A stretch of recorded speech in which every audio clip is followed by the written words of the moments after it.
मेरो सपनाको जर्नल। म यो जर्नल विगत केही वर्षहरूमा मेरा जीवन्त सपनाका अनुभवहरूलाई दस्तावेजीकरण गर्न राख्दैछु।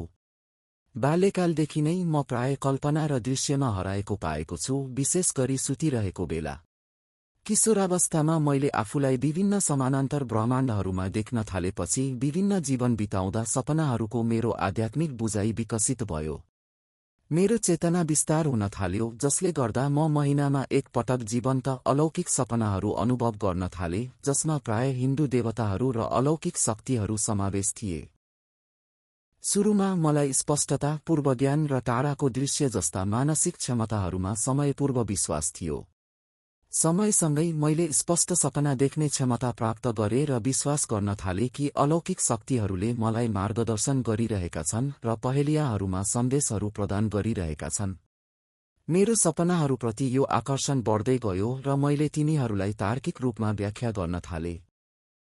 विगत 20 वर्षहरूमा मैले धेरै अलौकिक र जीवन्त सपनाहरू देखेका छु, प्रत्येकले मेरो चेतना र अलौकिक शक्तिहरूको लुकेको क्षमतामा नयाँ अन्तर्दृष्टि प्रदान गर्दछ। सपना 1, स्पष्टता र डेजाबु। स्पष्टता र डेजाबु समावेश गर्ने सपनाहरू रोचक हुन सक्छन्। एक दिन मैले स्कुलमा मेरा सहपाठीहरूसँग कुराकानी गर्ने सपना देखेँ। भोलिपल्ट मैले वास्तविक जीवनमा ठ्याक्कै त्यस्तै परिदृश्य अनुभव गरेँ, जसले मलाई मेरो सपना साकार भएको जस्तो अचम्मित बनायो। यो रोमाञ्चक घटनाले मलाई कुनै मानसिक क्षमता छ कि छैन भनेर प्रश्न गर्न बाध्य बनायो।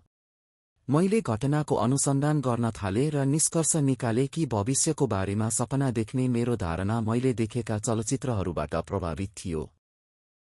मैले फेला पारेको एकमात्र तार्किक व्याख्या यो थियो कि मेरो चेतनाले सपनाहरू मार्फत दूरदर्शिताको विचारलाई अनुकूलन गरेको थियो, जसले गर्दा मेरो मस्तिष्कले भविष्यका घटनाहरूसँग समान रूपमा जडान गर्न अनुमति दियो।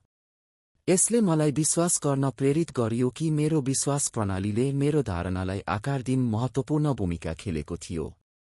यद्यपि यसले पूर्वज्ञानात्मक सपनाहरूलाई पूर्ण रूपमा व्याख्या गरेन, मैले ईश्वरशास्त्रीय दृष्टिकोणमा केही सान्त्वना पाएँ, जसले सबै घटनाहरू भूत, वर्तमान र भविष्य पहिले नै विश्वव्यापी समयरेखामा लेखिएका छन् र ब्रह्माण्डमा सबै क्षणहरू एकैसाथ हुन्छन् भन्ने सुझाव दिन्छ। हाम्रो चेतना समयलाई पार गर्छ र पूर्वनिर्धारित भाग्यमा पहुँच गर्न सक्छ। सपना 2, छैठौं इन्द्रिय र टाढाको दृश्य। मेरो सपनामा मैले टाढाको दृश्यसँग सम्बन्धित मेरो छैठौं इन्द्रियको दोस्रो सक्रियता अनुभव गरेँ। म आफूलाई सपनाको अवस्थामा पाएँ। मलाई थाहा थियो कि म ओछ्यानमा सुतेको बेला सपना देखिरहेको छु। अलिकति चेतना र स्पष्ट सपना देख्ने क्षमताको साथ मैले पहिले भ्रमण गरेका ठाउँहरूको कल्पना गरेँ। मेरो समय सीमित छ भन्ने महसुस गर्दै मैले सुतिरहेको ओछ्यानको कल्पना गर्ने प्रयास गरेँ र बिस्तारै बाहिर कोरिडोर, सिडी र बगैँचाको कल्पना गरेँ। जब मैले सडक, पसल, मन्दिर र मेरो स्कुलसहित सम्पूर्ण छिमेकको अन्वेषण गर्न सफल भए, तब चीजहरूले रोचक मोड लियो। यद्यपि अनुभव यति छिटो र आश्चर्यजनक थियो कि म यसलाई लामो समयसम्म थाम्न सकिनँ। एक पटक म बिउजिएपछि मलाई शङ्का लाग्न थाल्यो कि मैले मेरो सपनामा नयाँ क्षमता खोलेको छु र बिउजदा यसलाई दोहोर्याउने प्रयास गरेँ। आँखा बन्द गरेर मैले टाढाबाट हेर्नको लागि मेरो मानसिक क्षमता विकास गर्नमा ध्यान केन्द्रित गरेँ र शान्त अवस्थामा पुग्न सफल भए, जसले समान प्रभाव उत्पन्न गर्यो। यसले मलाई छक्क पार्यो र मलाई सोच्न बाध्य बनायो कि मसँग मानसिक क्षमताहरू हुन सक्छन्। मैले विगतका सम्झनाहरू सम्झने प्रयास पनि गरेँ, तिनीहरूलाई मेरो दिमागमा ध्वनि र जीवन्तताका साथ चलचित्र जस्तै पुनः प्ले गर्दै। तैपनि म अनिश्चित थिएँ कि यो मेरो कल्पना हो वा म साँच्चै टाढाको दृश्य वा सूक्ष्म प्रक्षेपण अनुभव गर्दैछु। सपना 3, तेस्रो आँखा सक्रियता। मेरो तेस्रो आँखा सक्रिय भएको सपनामा मैले मेरो मानसिक क्षमताहरूको अन्वेषण गर्न आफूलाई समर्पित गर्दै एक परिवर्तन भोगेँ। एक रात मैले सपना देखेँ कि मेरो निधार चलिरहेको थियो र अचानक त्यहाँ तेस्रो आँखा खुल्दा मैले परिवर्तन महसुस गरेँ। ओमको पवित्र ध्वनिसँगै यो आँखामा उज्यालो प्रकाश प्रवाहित भयो। मैले यसलाई भारी पाएँ र सहज रूपमा मैले मेरो तेस्रो आँखा बन्द गरेँ, जसले गर्दा प्रकाश र जब दुवै गायब भयो।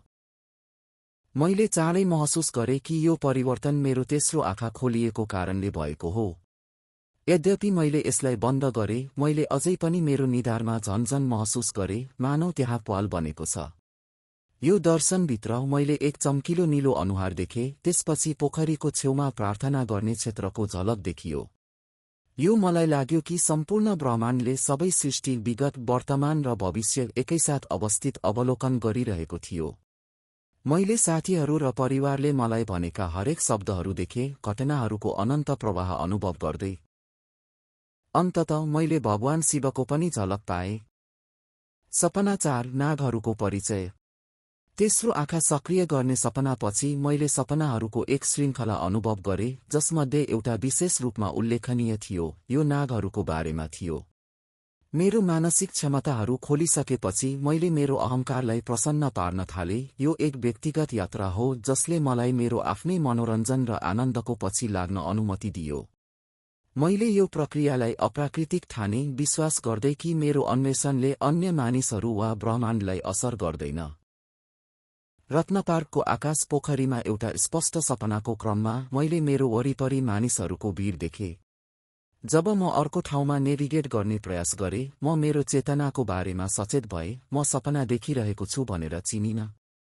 अचानक मेरो वरिपरिका सबै जीवन्त सर्पहरूमा परिणत भए र डरले मलाई छोप्यो। यो भेटले मलाई मेरो स्पष्ट सपना देख्ने र मेरो मानसिक शक्तिहरूको अन्वेषण त्याग्न प्रेरित गर्यो। उत्तरहरूको लागि मेरो खोज अचानक रोकियो र मैले यो अनुभवलाई नागलोक र नागहरूबाट चेतावनीको रूपमा व्याख्या गरेँ। तिनीहरूले सङ्केत गरे जस्तो देखिन्थ्यो कि मेरो चेतनाको लुकेका पक्षहरूमा मेरो अप्रतिबन्धित पहुँचले उनीहरूको ध्यान खिचेको थियो, जुन धम्कीपूर्ण महसुस भयो, मानौ म उनीहरूको पवित्र ज्ञान र खजानाहरूमा अतिक्रमण गरिरहेको थिएँ। मैले चाँडै बुझेँ कि यो मेरो गतिविधिहरू बन्द गर्न र अझ सामान्य जीवन बिताउनको लागि गहिरो सन्देश हो। सर्पको सपनाले यस्तो घुमफिर निषेध गरिएको छ र यसलाई सच्याउन आवश्यक छ भन्ने स्पष्ट चेतावनी दियो। सपना 5 बिच्छुसँग अर्को आयामको कथा। एक दिन मैले एउटा धेरै जटिल सपना देखेँ। त्यसमा मैले आफूलाई बिच्छुहरूको समूहसँग भेट्टाएँ। सबैजना घेरामा उभिरहेका थिए, चुपचाप एउटा विशेष मन्त्र जपिरहेका थिए। मैले बिच्छुको वस्त्र लगाएको थिएँ, लामो खैरो लुगा र घाँटीमा माला लगाएको थिएँ। हामीले नबोलीसँगै जप गर्दा जमिनमा अनुष्ठान सुरु भयो। यस्तो महसुस भयो कि म मेरो दिमागमा मन्त्र जप गरिरहेको थिएँ, तर मेरो ओठ नचलेर मबाट आवाजहरू निस्किरहेका थिए। म यो अनुभवबाट गहिरो उत्सुक भएँ। बिस्तारै मन्त्रले प्रत्येक बिच्छुको वरिपरि एक जादुई घेरा सिर्जना गर्यो र मैले याद गरेँ कि तिनीहरू सबै उडिरहेका थिए। उडानको पवित्र मन्त्रले हामीलाई पहाडहरू पार गर्ने गन्तव्यतिर डोर्याएको जस्तो देखिन्थ्यो। हिमालय पार गरेपछि मैले अचानक आफूलाई जमिनमाथिको आकाशमा एउटा लामो इँटाको सिडीमा उभिएको पाएँ, जसले चुचुरोमा पुर्यायो।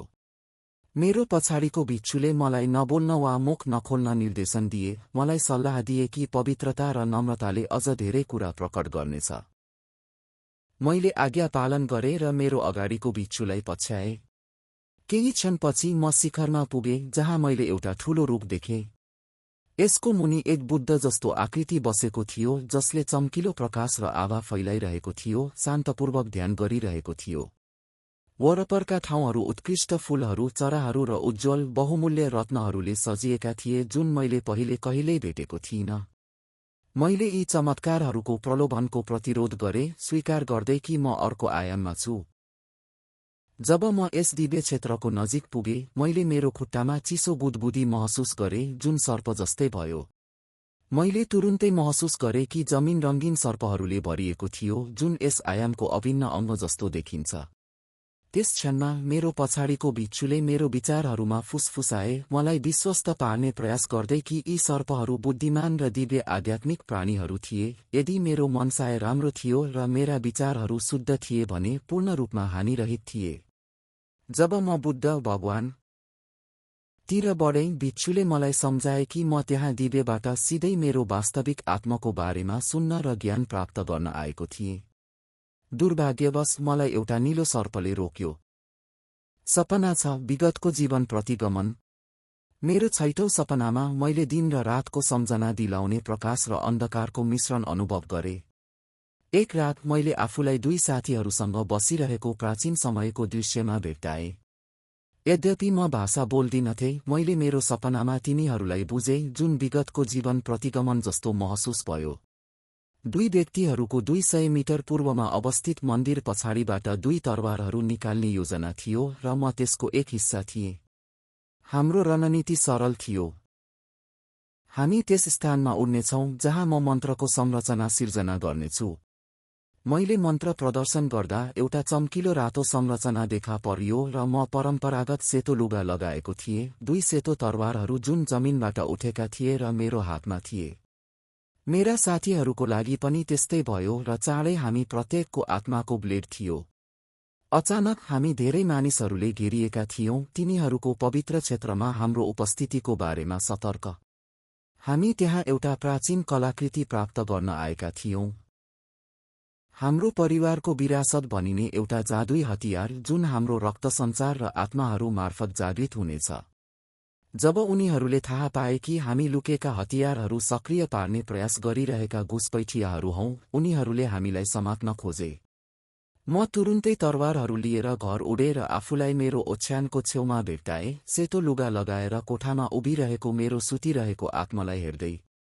डरले अभिभूत भएर म त्यसपछि मेरो सुतिरहेको आत्माको शरीरमा प्रवेश गरेँ। सपना 7 देवीबाट दीक्षा। मेरो 7औं सपनामा मैले एक देवीबाट ब्रह्माण्डको बारेमा अविश्वसनीय प्रकाश अनुभव गरेँ।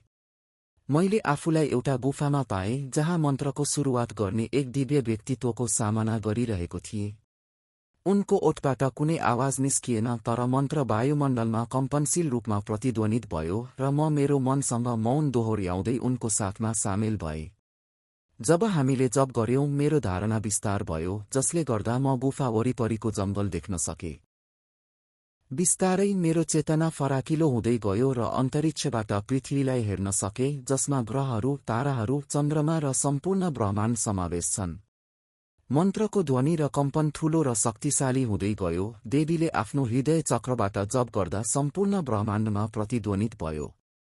म यो विशाल शक्तिको अवलोकनकर्ता बने, ब्रह्माण्डको विस्तारको सबैभन्दा टाढाको सीमामा पुगे। यद्यपि विस्तार अन्ततः उल्टो भयो, जसले मलाई गुफामा मेरो मूल स्थितिमा फर्कायो। यो चक्र 3 पटक दोहोरियो। मलाई यो कहिल्यै समाप्त हुन्छ कि हुँदैन भन्ने डरले भरियो। तेस्रो चक्रपछि गुफाभित्र एउटा नीलो प्रकाश देखा पर्यो, सानो अँध्यारो गोलामा तैरिरहेको।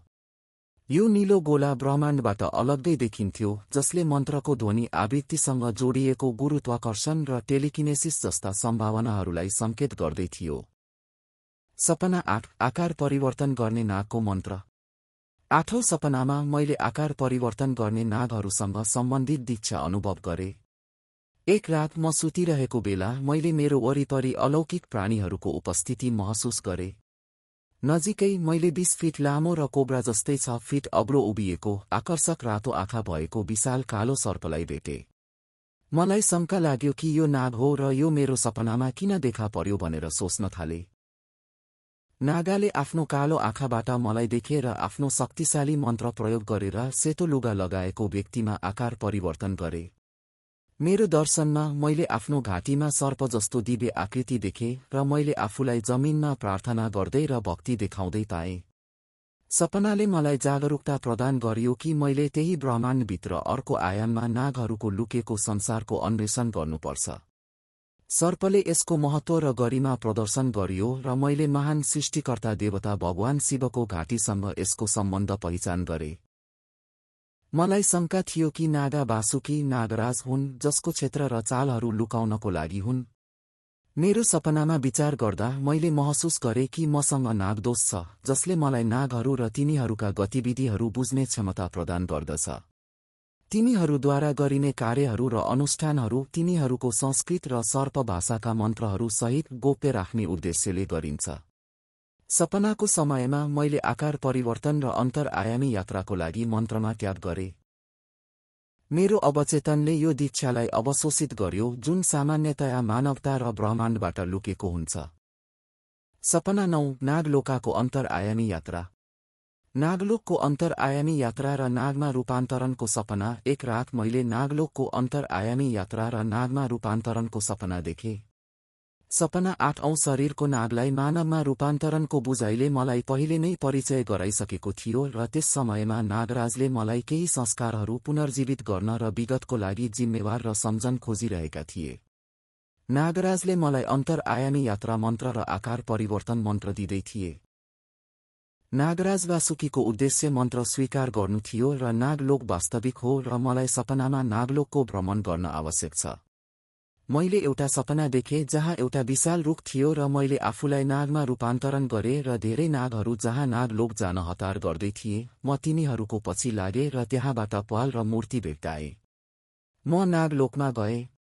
म मेरो सपनामा मेरो सर्पको शरीर देख्न र महसुस गर्न सक्थेँ। कार्यक्रमहरू भेला गर्ने र सबै नागहरूलाई बोलाउने उद्देश्य धैर्य, विचारशीलता, लोभ र क्षमताहरूको जाँच गर्नु थियो। सबै नागहरू भेला भएका थिए जहाँ 1000 नागहरू घेरिएका थिए केवल नागराजबाट व्यवस्था र मार्गदर्शन लिनको लागि। सबै नागहरू मध्ये म पनि एक थिएँ। अनुष्ठान दिइएको मन्त्र जाँच गर्ने र शान्त बन्ने थियो। त्यहाँ एउटा नियम थियो जुन म वरिपरि हेर्न सक्दिनथे र मेरो अगाडि के छ। मलाई मेरो शिर झुकाउनु पर्छ। अनुष्ठान समारोहको अन्त्यसम्म केही मिनेटपछि म उत्सुक भएँ र बिस्तारै मेरो टाउको उठाएँ र मेरो अगाडि के छ भनेर हेरेँ। नागको छाप भाँचिएको थियो। यो मेरो पहिलो भ्रमण थियो। मैले 2वटा चन्द्रमाको ब्लेड र बहुमूल्य पत्थर देखेँ। एउटा आवाज आयो जुन यो सबै मेरो लागि अर्थपूर्ण छ। सपना 10 ब्रह्म अस्त्र र नागा अस्त्रको सक्रियता। 10औं सपना सर्वोच्च देवता ब्रह्मा र नागा राजसँग जोडिएका शक्तिशाली आकाशीय हतियारहरूको वरिपरि घुम्छ। यी दिव्य हतियारहरू मन्त्रहरूको पाठ मार्फत गतिमा स्थापित हुन्छन्। यस सपनाको अवस्थामा मैले संसारमा व्याप्त अन्यायको कारण भगवानको क्रोध देखेको थिएँ जसले गर्दा उहाँले धेरै पाप गरेका र मुक्तिको लागि धेरै अवसरहरू दिए तापनि परिवर्तन गर्न अस्वीकार गर्नेहरू विरुद्ध ब्रह्म अस्त्र चलाउनुभयो। त्यसपछि ब्रह्म अस्त्र प्रहार गर्दा मैले स्वर्गबाट गर्जनको आवाज सुने जसले दुष्ट आत्माहरू, पापी व्यक्तिहरू र यसको क्रोधबाट बस्न खोज्ने राक्षसहरूलाई लक्षित गर्यो। यद्यपि ब्रह्म अस्त्रले पृथ्वीमा प्रहार गर्यो जसको परिणामस्वरूप विनाशकारी परिणामहरू निम्त्यायो जसमा ग्रहको 1/3 पूर्ण विनाश र दुष्ट व्यक्तिहरूको विनाश समावेश छ।